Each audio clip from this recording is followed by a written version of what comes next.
She came back from her trip a completely different person, distant, secretive, and pregnant. I had no idea the nightmare I was about to uncover.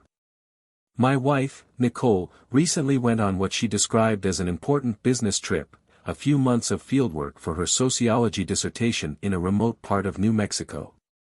At the time, I didn't think much of it. Work commitments are part of life, right? You trust your partner when they say it's just for their career.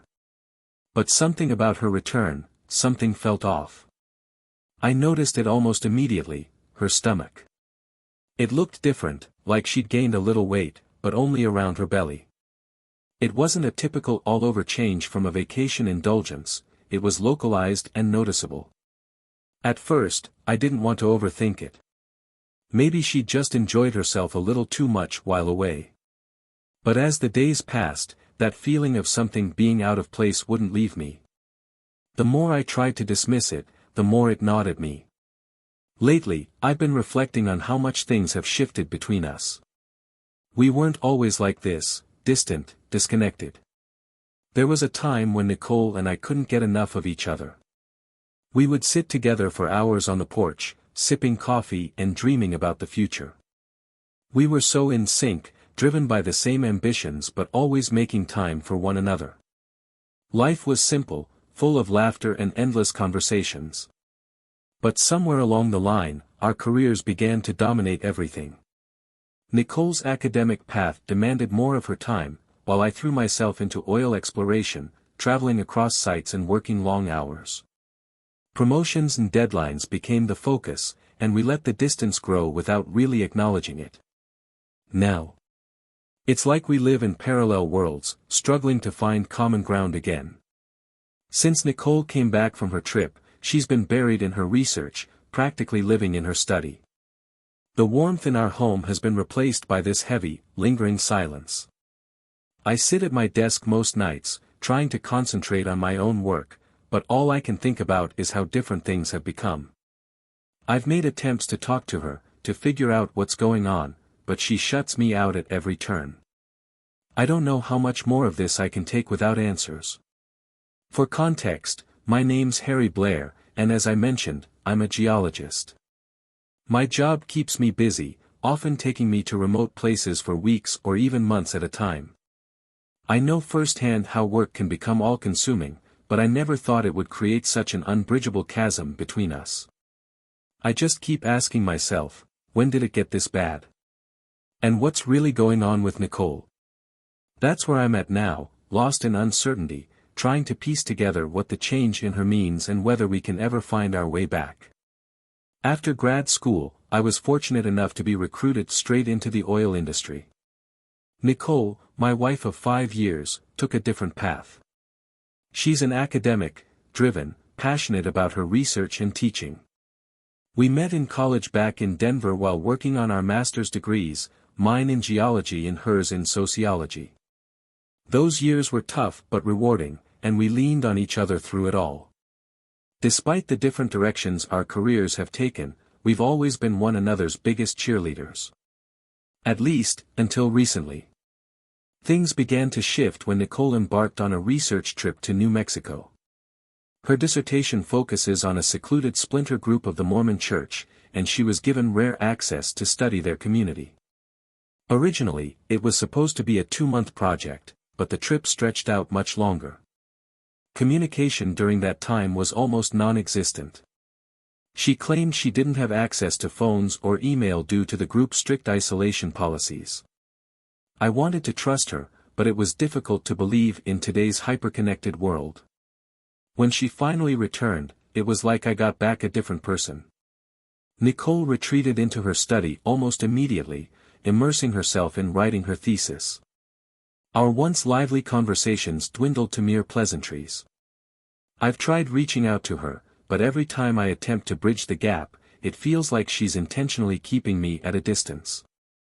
I know how crucial her research is to her academic career, but the lack of openness has been tearing me apart. It's as if she's erected a wall between us, and I'm left standing on the outside, wondering what's happening on the other side. There are questions that won't stop spinning in my head. How did Nicole earn the trust of such a private and insular community? Were they even fully aware she was studying them for her dissertation? I've asked her these things directly, but she refuses to share any details. All she'll say is that her work is too complex for me to fully understand. This isn't like her. In all our years together, we've never kept secrets, not like this. The tension between us continues to grow. Nicole insists that everything will make sense once she finishes her thesis, but that vague reassurance does nothing to calm my fears. If there's nothing to hide, why can't she just talk to me now? What's even more unsettling is how much she's changed physically. Nicole has abandoned her usual wardrobe of casual, modern clothing. Instead, she now dresses in long, conservative gowns that cover her neck and ankles. She's stopped wearing makeup altogether, and her hair is always pulled back in a severe bun. When I finally gathered the courage to ask her about it, her response was as dismissive as ever. This isn't the woman I married. I don't know what happened during those months she was away, but whatever it was, it's affecting every part of our relationship. I'm torn between giving her space to finish her work and confronting her head-on. I just can't shake the feeling that something deeper is going on, and that she's not telling me the full truth. When I asked Nicole about her new way of dressing, long, modest gowns and her tightly pulled back hair, she explained that it helps her stay in the mindset for her research. At first, I tried to understand. Maybe it was part of immersing herself in the culture she studied. But even at home, she's stuck to plain nightgowns, and what's been even harder to deal with is how she's distanced herself physically. She says that being intimate might interfere with her focus, and now any physical closeness between us is gone. The emotional and physical distance keeps growing. Nicole's urgency to finish her thesis feels strangely out of character. She still has 2 years to meet her deadline, but now she's racing to complete it early so she can start teaching high school in the fall. While that plan sounds logical on the surface, it doesn't fit her usual meticulous way of thinking. Nicole has always been a careful planner. We used to make these kinds of major life decisions together, weighing every option. But this time, she didn't include me in the discussion at all. When I offered to help her search for teaching positions, she brushed me off, saying she could handle it on her own. It stung. It wasn't just about the job hunt, it was the message behind it. I felt like I was being shut out of decisions that would shape both of our lives. We were supposed to be partners. What happened to that? Even though her health has improved after a stomach infection she mentioned picking up during her trip, the strain on our marriage hasn't. Our conversations barely scratched the surface of anything meaningful. Worse, Nicole refuses to coordinate her plans with mine, which makes it impossible for me to align my work trips with her schedule. I've been tiptoeing around her mood, giving her the space she seems to need, but the isolation is suffocating. I'm not handling it well. My anxiety is starting to manifest physically. I'm the kind of person who relies on structure, on knowing what to expect. But Nicole has turned our once predictable life into a constant state of uncertainty. I can't shake the fear that she's slipping away, that her academic ambitions are more important to her than our relationship. Every night, I try to connect with her, ask how her thesis is coming along, but it's like hitting a brick wall. Any mention of her time in New Mexico makes her tense and defensive. I'm not ready to talk about it, she tells me repeatedly. Everything will be clear when the thesis is finished. But that response only feeds my fears and suspicions. What could she be hiding that's so serious she can't even discuss it with her husband? Our marriage, once so full of love and mutual support, feels like it's unraveling right in front of me. We haven't been intimate since before she left for New Mexico. And the idea that physical affection might compromise her research baffles and haunts me. How could being close to me, her husband, interfere with her academic work? The thought keeps gnawing at my mind, pushing me to darker places I don't want to go. Could there be more to this than she's letting on? Has she broken her vows? I've tried to give her the benefit of the doubt, but her refusal to open up only deepens my fears. And recently, she took things a step further by moving my workspace out of the den and into the dining room. She's locked me out of our shared space entirely.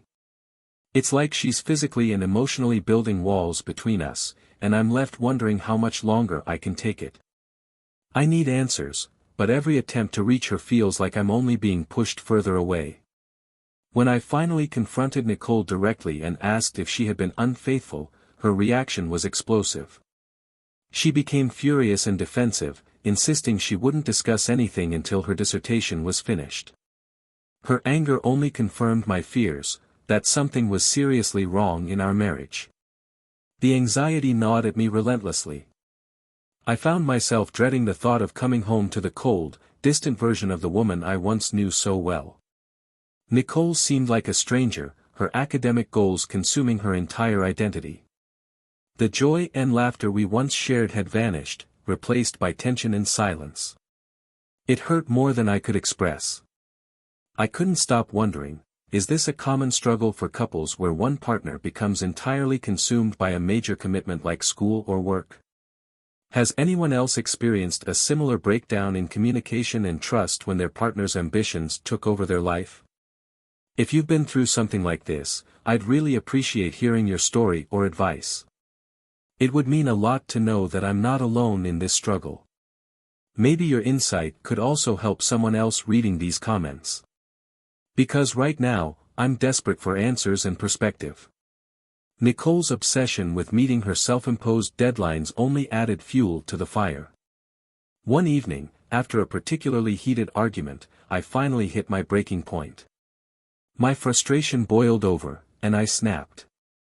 "Nicole," I said sharply, my voice trembling with anger, "you've destroyed the trust and communication in our marriage.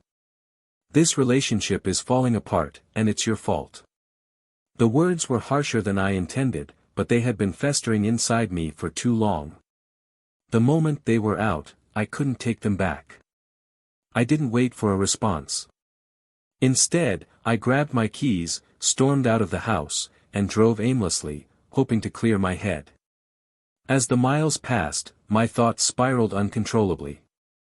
Nicole claimed she still loved me and wanted to make things work. And yes, I told her I still loved her too. But how could I reconcile that love with the way she was treating me? She had shut me out of every important conversation about our relationship, leaving me stranded in a sea of doubt. The unanswered questions, her faithfulness, the secrets surrounding her time away, gnawed at me endlessly. Had she crossed a line during her research? The turmoil had reached its breaking point. I realized that something had to change. We couldn't keep living like this, constantly at odds, unable to connect. I knew I had two choices: either walk away and try to start over without her, or fight for the answers I desperately needed. For a brief moment, I imagined life without Nicole, starting fresh and leaving this heartache behind. But the thought of losing her was unbearable. Deep down, I didn't want to give up on us, not yet. Instead, I made a decision. I was going to get the truth, no matter how painful or difficult it might be. I needed clarity, and if Nicole wouldn't give it to me willingly, I'd have to find it on my own. I thought about reaching out to someone at Nicole's university, perhaps her thesis advisor, who might help shed some light on what was happening. The drastic changes in her appearance, her refusal of physical intimacy, and the emotional distance she maintained haunted me constantly. It felt like the woman I had fallen in love with had vanished. In her place was a stranger who seemed indifferent to my feelings and completely disconnected from our relationship. Eventually, I started pulling away myself, avoiding her whenever possible.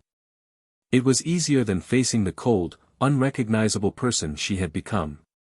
But that only widened the chasm between us. Nicole had started locking doors and password protecting her computer, which deepened my suspicions. When I confronted her, she brushed me off as if it was ridiculous that I was even concerned. "There's nothing to worry about," she would say, but her words felt hollow and rehearsed. The secrecy was new and deeply unsettling. Nicole wouldn't even share basic details about her research anymore, claiming that discussing it could derail her progress. I tried to explain how hurt and excluded I felt, but she dismissed my concerns like they didn't matter. I was at my wit's end, trapped in this growing web of doubt and mistrust. One day at work, my boss pulled me aside. He had noticed how distracted I'd been and gently suggested that I speak with Nicole's thesis advisor. His advice made sense, though I felt conflicted about going behind her back. At the same time, I knew I couldn't sit idle any longer. Something had to give. I resolved to seek answers on two fronts, officially, by contacting her academic advisor, and unofficially, by taking matters into my own hands. I started by quietly reviewing our bank accounts, looking for anything unusual. To my surprise, there was nothing out of the ordinary. Yet the nagging feeling wouldn't go away. I wasn't comfortable digging too deeply on my own, so I turned to a tech-savvy friend for help. He agreed to assist me in accessing Nicole's computer, but we'd have to wait for the right moment. The opportunity came sooner than I expected. Nicole mentioned she had a meeting with her thesis committee scheduled for the following Tuesday.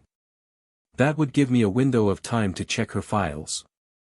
I hated the idea of invading her privacy, but the uncertainty and suspicion were tearing me apart. I needed clarity, no matter the cost. When Tuesday arrived, there was no change in Nicole's behavior. She was as cold and distant as ever, still dressed in the oversized, conservative clothes that seemed designed to obscure her figure. Her demeanor remained detached, as if we were nothing more than housemates who barely knew each other. I reminded myself to be patient, answers were within reach. At the same time, I knew that whatever I found today could bring us to a breaking point. The possibility of divorce loomed larger in my mind with each passing day. I couldn't live like this much longer. One way or another, the truth would finally come to light. I just hoped I was ready for it. I arranged a meeting with Dr. Clifford, Nicole's thesis advisor, hoping he could offer some clarity. He was polite and confirmed that he was indeed overseeing her dissertation. He mentioned that Nicole had access to a research expense account, though he wasn't sure if she had submitted any recent claims. His secretary, however, later provided me with a detailed statement of her expenses. Nothing about the report seemed unusual, but I was still unsettled. When I brought up Nicole's sudden change in research focus, Dr. Clifford acknowledged it but said that was something she needed to explain herself. He admitted that revisions had been necessary for her project but reassured me that it had the committee's full support. He then advised me to sit down and have an honest, heartfelt conversation with Nicole, emphasizing that forgiveness and communication were vital in any marriage. While I understood the sentiment, his advice only heightened my anxiety. Forgiveness? For what? I also questioned him about her communication during fieldwork. Dr. Clifford revealed that Nicole had used audio equipment to stay in touch with the committee. That didn't sit right with me. She'd told me she had no way to contact anyone during her trip. When I asked about her living arrangements in New Mexico, he said those details would be addressed in her final presentation and couldn't be discussed without her consent. It was when I mentioned that Nicole had specifically asked him not to share anything with me that he paused, looking genuinely surprised. That reaction only deepened my suspicions. That evening, the tension between us was suffocating. I decided to confront her again. "Nicole, your behavior is making me question your faithfulness," I told her, my voice steady but firm. "If things don't change, our marriage isn't going to survive." She grimaced, gave me that same hollow smile I'd come to dread, and responded with the same tired promise, "Once my thesis is approved, I'll explain everything." It was always the same line, and I was growing weary of waiting for answers that never came. The day of her defense arrived, and Nicole dressed in one of her usual conservative outfits. I suggested she wear something more formal for the occasion, but she brushed me off. "It's not about how I look," she said. "The work speaks for itself." Afterward, she had plans to eat in the city with colleagues and called me to let me know she'd be out. She suggested I grab something simple, like a burger, for dinner. Later that night, when she returned home, I asked her how the thesis defense had gone. To my surprise, she smiled warmly, genuinely, for the first time in what felt like forever. "It went better than I expected," she said, her excitement almost contagious. "My work was approved for publication. I'm nearly done. There won't be any more problems now. See? I told you my dress didn't matter. My research spoke for itself." For a brief moment, I saw a glimmer of the old Nicole. But it wasn't enough to ease the unease still gnawing at me. The promises were still vague, and despite her apparent relief, I knew the hardest conversation was yet to come. I congratulated Nicole that night, feeling genuinely happy for her achievement despite the tension between us. Yet, the joy was fleeting. The following evening, when I pressed her again for answers, accusing her of stalling, I hit my limit. "If you push this off again, I'm going to consult a divorce lawyer," I warned. It led to yet another heated argument. Eventually, I agreed, reluctantly, to give her the time she was asking for, but it was clear my patience was running out. That night was unbearable. Neither of us slept much. I tossed and turned in frustration, unable to quiet my thoughts. Nicole seemed restless too. Early the next morning, I caught sight of something that stopped me dead in my tracks. Her body looked different, there was a slight bump on her stomach that hadn't been there before. The realization hit me like a brick: she was pregnant. A wave of shock and anger swept over me. I tried to calm myself, grabbing a cup of coffee to steady my nerves, but the fury simmered beneath the surface. Before I even knew it, my hand clenched too tightly around the glass and shattered it. This might be the worst day of my life, I thought. I called Nicole to the kitchen. She walked in nervously, dressed in one of her oversized outfits. I couldn't hold back any longer. "Put on something else, something that fits," I demanded, my voice cold and sharp. She hesitated before admitting softly, "I can't. My old clothes don't fit anymore, because I'm pregnant." The words hung in the air, heavy and suffocating. "How?" I managed to ask. "How could this be happening? What aren't you telling me?" Nicole's eyes filled with tears, and she began to sob. Slowly, through gasps and tears, she finally started to open up. What she told me left me frozen with disbelief. She confessed that during her research trip, she had been assaulted by someone in the community she was studying. As much as I wanted to hold on to my anger, her pain was unmistakable. It softened something inside me, though it didn't erase my confusion. "If you were assaulted, that changes everything," I said, my voice quieter, steadier now. "But it still doesn't explain everything else. Why did you shut me out? Why the secrecy? Why all the distance?" Nicole wiped her eyes and nodded, seeming to understand that I needed the full story. "I'm trying, Harry. I swear, I'm trying," she whispered. Tears continued streaming down her face as she composed herself. I turned off my phone's recorder, closed my laptop, and gave her my full attention. She began, her voice trembling. "I grew up in a polygamous family, just like the one I studied for my thesis. My mother was the fourth wife. When I was 11, we fled in the middle of the night, running away from that life. We eventually found refuge in Denver. We rebuilt our lives, and I never spoke about it, until now." Nicole paused, visibly drained from recounting the trauma. I could see how much strength it took for her to continue. For the first time since she'd come back, she reached out, taking my hand in hers. "As part of my research, I had to live within the community. They wanted me to integrate fully," she said quietly. Jacob, the head of the family, was a man in his 50s. He was controlling, he demanded absolute obedience. "He even made me give up my wedding ring," she continued, her voice shaking. "I was terrified. I didn't know what he might do if I refused, so I complied." She swallowed hard, and her gaze dropped. "Everything became a nightmare after that. I tried to hold it together for the sake of my research, but..." I squeezed her hand gently, signaling that she could keep going at her own pace. I was finally beginning to see the weight Nicole had been carrying, something far more painful and complex than I had ever imagined. Yet, despite the heartbreaking revelations, the path ahead was still unclear. Our relationship was hanging by a thread, but for the first time in months, I felt like we had a chance, if we could keep talking and finally face the truth together. Nicole's voice trembled as she continued her story. During my stay in the community, Jacob controlled everything. When he saw my backpack, I told him it held clothes, personal items, and my computer. He didn't believe me. He smashed it with a hoe right in front of me, then threw the remains away. He confiscated my purse too, including the $1,000 cash I had brought with me, telling me that women weren't allowed to have money in his house. I could barely comprehend what I was hearing. The thought of her being trapped under such strict and dehumanizing rules made my stomach turn. Nicole paused, inhaling deeply before she continued. I agreed to follow all of the community's rules without protest.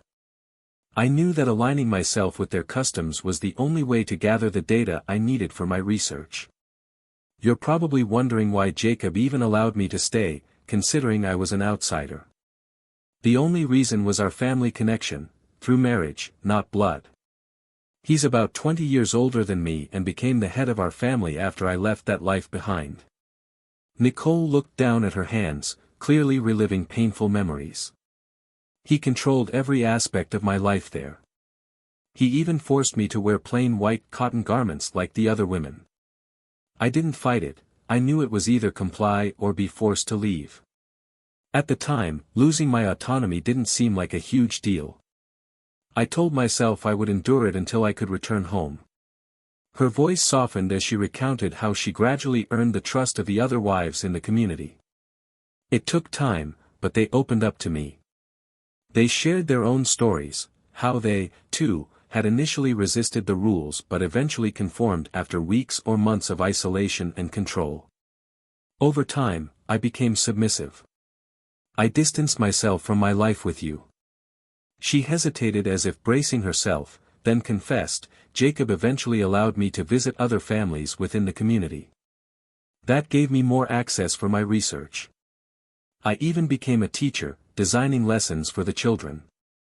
But to do that, I had to integrate fully into their way of life. The words hit me like a hammer. My wife, the strong, independent woman I knew, had been systematically broken down to fit the expectations of this rigid, patriarchal community. Nicole sighed, visibly drained. That's why I needed so much privacy when I came back. I had to sort through everything that happened there, process it on my own. I had no way to write things down while I was in the community, so I relied entirely on my memory.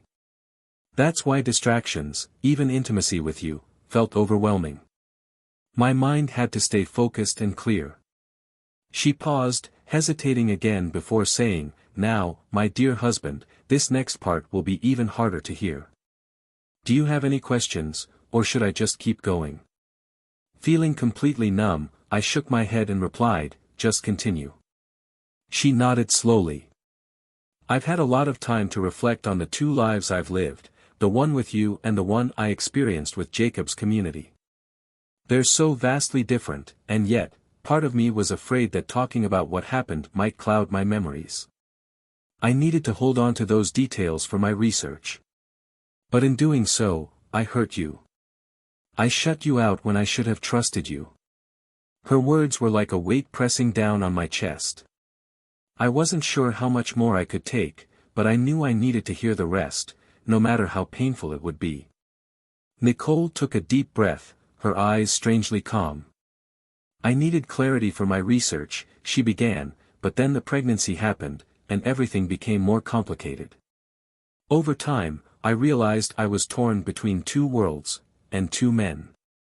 With you, Harry, I experienced gentle, tender love. But with Jacob, I felt something different. There was dominance, control, and that dynamic awakened something in me. It was wild, intense, and, in a way, more fulfilling than I ever thought possible. I started craving that feeling. Her words hit me like a freight train. I could barely process what she was saying. Nicole continued, her voice steady yet distant. Now that my thesis is complete, I have to make a decision. Do I stay with you or, she faltered for a moment, then pressed on. I've told my thesis committee everything, including how I came to embrace that dynamic. They know I'm pregnant, and it hasn't affected their assessment of my work. I'm ready to answer your questions, Harry. I just hope you'll be as civil as I've been. I stared at her, stunned and hollow. I couldn't believe the woman in front of me was the same person I had built my life with. Slowly, my thoughts began to clear. I realized I didn't need the files I'd accessed or the financial records I had gathered. The truth was now laid bare, and I had all the clarity I needed. Taking a deep breath, I finally spoke, my voice devoid of emotion. Nicole, you're pregnant, and you have the nerve to expect me to support this, financially or emotionally, after everything you've done. You tortured me for months with your secrecy, your lies, and now our relationship is dead. Tomorrow, I'm meeting with a divorce lawyer. You made your choice. You chose research and betrayal over our marriage. Now you'll have to live with the consequences. Her expression hardened at my words, but I no longer cared. I had reached the breaking point. She crossed her arms and responded with defiance. I have financial independence now, Harry. I have grant money and an advance on my upcoming book. I don't need your bank account or your support. I laughed bitterly, shaking my head. That's rich, Nicole. I fed your education and stood by you for years. And this is what I get in return. You call this independence? You're just like Jacob now. You don't understand love or loyalty. Did you honestly expect me to accept this betrayal as some warped proof of your love? Nicole flinched at that but quickly regained her composure, staring at me coldly. It hit me then, she had shared her deepest truths and struggles with her academic peers but left me, her husband, in the dark. I had always been a sideline in her life, a supporting role in her grand pursuit of success. The realization was a gut punch, but it was also clarifying. I stood up from the table, my mind made up. You made your choice, Nicole. Now, I'm making mine. Goodbye. Without waiting for a response, I walked out, leaving the echoes of her betrayal behind me. I looked Nicole dead in the eyes and asked, are you planning to go back to him? Do you even understand what that means? Jacob won't tell you what your punishment will be if you defy him. He'll probably beat it into you. My words hung in the air, cold and heavy. I was desperate to make her see the reality of the situation, but her expression remained distant, as though she had already made up her mind. I couldn't take any more uncertainty. I needed control over what little I still had. Over the next few days, I made a series of moves to protect myself. I closed our joint bank accounts and transferred the funds into new ones in my name. I canceled our credit cards and applied for replacements. When I met with my lawyer, I laid out my terms clearly: no alimony, no child support, and I demanded that Nicole drop my last name. I refused to let her child, Jacob's child, carry my name and tarnish it. My lawyer stood by me, guiding me through the legal process and helping to finalize the arrangements. But I wasn't done. I needed her to face real consequences for the deception and betrayal that had upended my life. Later, I paid a visit to Nicole's mother, who was home from her teaching job. We sat in her kitchen, and I calmly explained everything: the lies, the pregnancy, and the steps I was taking to end the marriage. Her mother sat in shock, trying to process what I had just shared. I could see the pain in her eyes, but I didn't hold back. Nicole had shattered our life together, and I wasn't about to shield anyone from the truth. Meanwhile, my lawyer took things a step further. A formal letter was sent to the university's president and board of trustees, warning of a $20 million lawsuit unless they revoked Nicole's thesis and denied her degree. The case argued that Nicole's research was unethical and misleading, given the circumstances surrounding her time in the community. The university wasted no time in responding. Within 2 weeks, the board issued a resolution rejecting Nicole's thesis entirely. Her degree was revoked, and her department was reprimanded. To make matters worse for her, the board made it clear there would be no possibility of appeal. The humiliation didn't end there. The university contacted Nicole's publisher and forbade them from associating the school's name with her work in any way. Her career, which she had fought so hard to build, was collapsing around her. I should have felt vindicated, but instead, there was only a hollow ache. Nicole had thrown away everything, our love, our trust, her career, and for what? All that remained were the shattered pieces of a life that once held so much promise.